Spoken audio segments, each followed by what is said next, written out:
We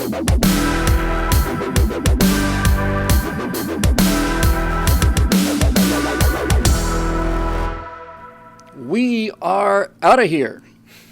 No, not your right angle crew, certainly not. We're here for the duration. Hi, everybody. I'm Bill Whittle here with Steve Green and Scott Ott, and this is your right angle concerning what could be the great cultural migration.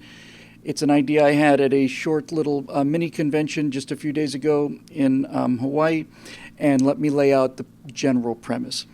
What we're seeing before our very eyes is a full court press on the part of the left who I think have simply decided they're just going to put their head down, take their lumps, and do everything they can to eliminate conservative commentary on their platforms.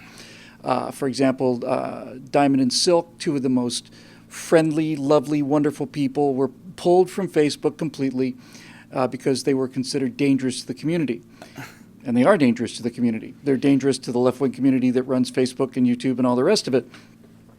My friend Sabo, the street artist, had his Twitter account permanently deleted because they don't like what he does. So here's my premise, folks. My premise is that we have fallen into the Facebook trap. It's technically the Facebook YouTube trap, but basically here's how it works. When Steve and Scott and I were all starting, we were all had independent blogs with our own domain addresses, and since the internet is in fact free, Facebook isn't, but the internet is, we lived in a time when a simple recommendation to our website meant that you could go there without censorship, without shadow banning, without suppression, without anything. Without you go tracking. where you wanted to, got the stories you wanted to, right. Along comes Facebook, and especially in the last 5 or 6 years, what you find was Facebook became the internet within the internet for so many people. It was where you got a chance to see ads, read stories, and so on. And so all of us, left and right, including people, like Procter and Gamble, and I wonder what my Cheer detergent Facebook page has to say this week about, everybody moves on there. And this is a giant trap, and we didn't realize it at the time. But by basically putting so many of our resources into Facebook and also into YouTube, we were committing ourselves to being distributed by a private company that thinks that we're pond scum. And they have, since the election of Donald Trump, it took them about a year to realize it actually happened. And since then, I am utterly convinced by what I'm seeing that these tech companies have decided that Hillary Clinton lost and they didn't get their increased taxes because the American people had a chance to hear a different side of the story, and that cannot be allowed to happen again. So what they're doing in terms of the shadow banning is extremely effective. It's taken one conservative organization from 63 people in January down to 7 people in March, and it's working. Here's my premise. I think we need to move. I didn't think it was possible before, but I think it is now. Steve, let's start with you. There's a famous and very compelling law. It's kind of like an economic law called network effect. And network effect works like this. The more people you have on a network, the more valuable the network is. If I have an Apple phone and you have an Apple phone and we're the only 2 people that have an Apple phone, then it's probably not worth getting an Apple phone. But as the network becomes bigger and bigger and bigger, it becomes more and more valuable. For us to move to a different social media platform would be essentially staking out territory on the Great Plains, with our Conestoga wagons. And the problem is that the first people there don't get much content because they're the first settlers on this network. So my feeling, Steve, is that if something like this is going to happen, get away from Facebook, then it has to become a social and cultural phenomenon so that this colonization effort takes a month or 2 at the most. What do you think about that? Wow, and you're leaving out one of the most difficult parts of doing so. Not that I'm saying we can't or shouldn't, but give you an example. My wife was she was scrolling through Facebook, her news feed yesterday, and came across this really cool, some Air Force related video. I still haven't had a chance to watch the thing. And I said, "Oh, great! I can use that for work. Can you send me the link, please?" And she can't. Facebook, physically, they won't let you. Facebook is a silo. Back in the old days of weblogs, and I still write for a couple of weblogs, it's a flat world. Everybody is equal at the start, and you earn your audience by the strength of your arguments and the force of your personality and the fascination of the conversation that you can start. In Facebook, you are captive to the algorithm, you are captive to their political leanings, and even when you want to share an innocuous Air Force video with your husband, you can't. She said, "Well, I'll put your name on it inside of Facebook, so it'll show up on your feed, and you get it from there." So this Air Force video shows up on my feed this morning, and I still can't break the damn thing out so I can write about it outside of Facebook. It is a silo. It is a trap. I use Facebook to direct traffic, but that traffic has to go outside of Facebook. You have to break out. You have to get out. And this is the message we have to send. You are trapped inside somebody else's algorithm. You are a prisoner. You've got to break free. Well, Scott, right now, Bill, I have 167,000 Facebook followers, and if I say, hey, we should all go to another site, that message will get out to 2% of them as a general rule. 2% of the people who sign up to see videos get them. Probably a similar number, 2 or 3% of the people who subscribe on YouTube get to see them on their feed. This is what they're doing to us. And it makes it look like we're not even in business anymore. Now, the question is, where do we go? And I want to make this as clear as I can. I don't have a candidate in choice. I don't have any financial connections to any of these people, and I think it needs to stay that way. But during this mini convention, I was told about a website called MeWe, and it's a social media platform. And here's what's interesting to me about MeWe. They advertise themselves as essentially saying your information belongs to you. We don't data mine you. We don't censor you. We don't do any of these things. This is their selling point. Now, that doesn't mean it's going to be true, but it at least it's at least the direction we want to hear. And in our pregame show, we talked a little bit about it and said that you were already on MeWe. It cannot happen piecemeal. It has to be a movement. But do you think that would be a good platform? And if not, why not? And where do you think we could go? Well, let me just say, as the guy who bought the first fax machine, and you just sit there waiting for it to do something. As a guy in Texas bought one, I'm going to send him a copy of my my menu from the takeout place. there was nobody to send to. And I can remember thinking that, like, when the first cell phone pitch person came around, I'm like, what good is this? Nobody else has one of these. And then they explained to me that you could call real phones with it. And I'm like, oh. And then they'll charge you for the incoming and the outgoing. Anytime you're a pioneer in technology like this, there's going to be a period of time when nothing's happening.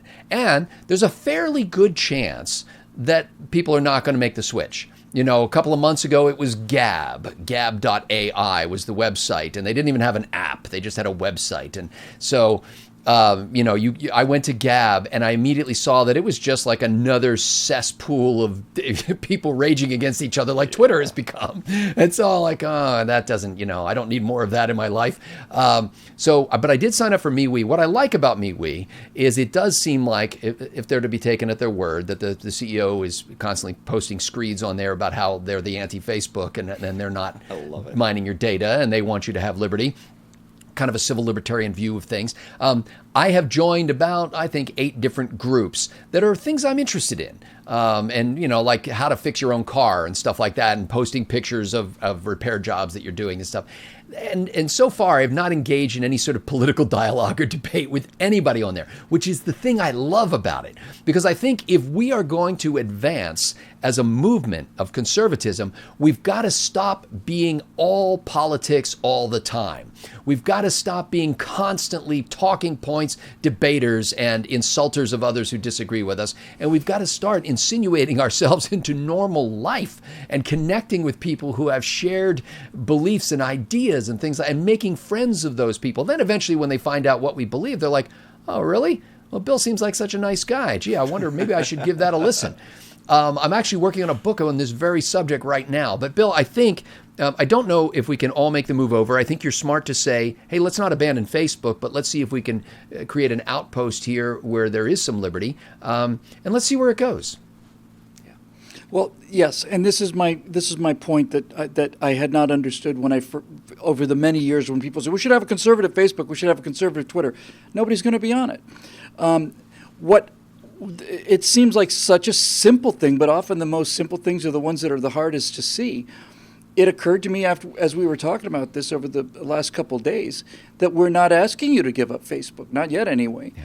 You want to stay, you should stay on Facebook. It's a chance to talk to your daughters and see what your kids are doing. By the way, young people Facebook is anathema to young people like, sub-millennials, Generation Z, because their parents are on Facebook. Who wants to be where they are?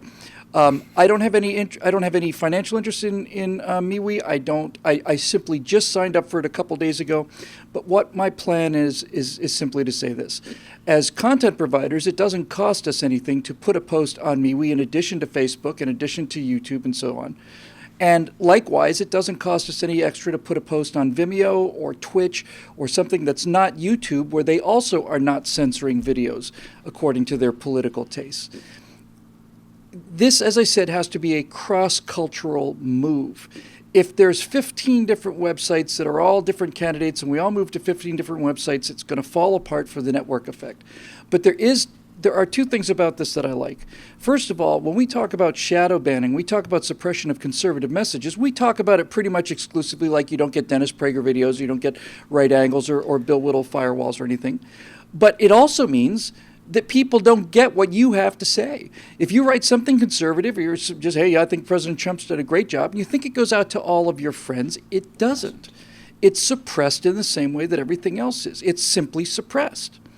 So I think the answer is to have, you check your Facebook page for the reasons you check Facebook, and then you go to some other site, which right now for me looks like MeWe may change. I don't know. We have to get this thing a little more buffed up first. And this is where you go to get uncensored opinions. And if the left wants to move there, great. I never wanted to be a place where the left wasn't. I just wanted to be able to debate them on even terms and kick their asses. So the reason this is so important, folks, is we've been in this game now, video game, we've been in for 10 years, Steve Scott and I. And when you go earlier to the days of the blogs and the internet, it was probably another 5 years before that. Yep. This is the first time I've been really scared. And the reason I say that is this.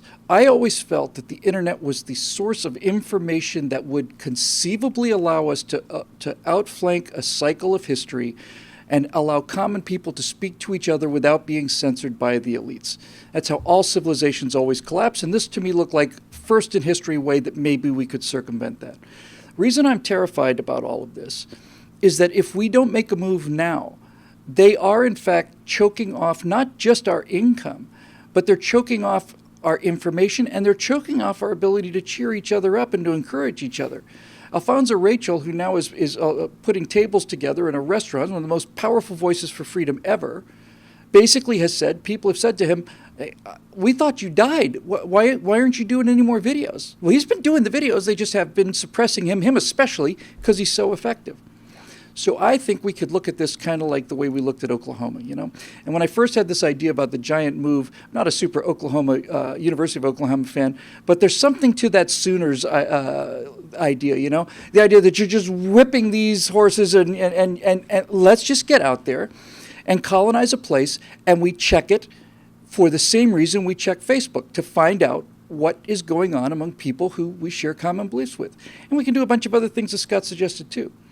But my concern is this: if we don't make the move soon, and if it's not something that's endorsed by everybody, and I mean, you've got to hear this message from me, from Daily Wire, Ben Shapiro, you have to hear it from Rush Limbaugh, you have to hear it from Levin, you have to hear it Hannity, all across the board, then it's probably not going to work. But just one final thought for you. If it does work, and half of the country moves away from Facebook, half, basically, because they want to hear the truth, then that will hurt Mark Zuckerberg very, very, very badly. And it will show, as the Donald Trump election will show, is that the American people are a little bit smarter than these super geniuses who are convinced that we're just a bunch of herd animals useful for providing taxes. We're going to show them, and we're going to move, and we're going to go someplace where we can be free.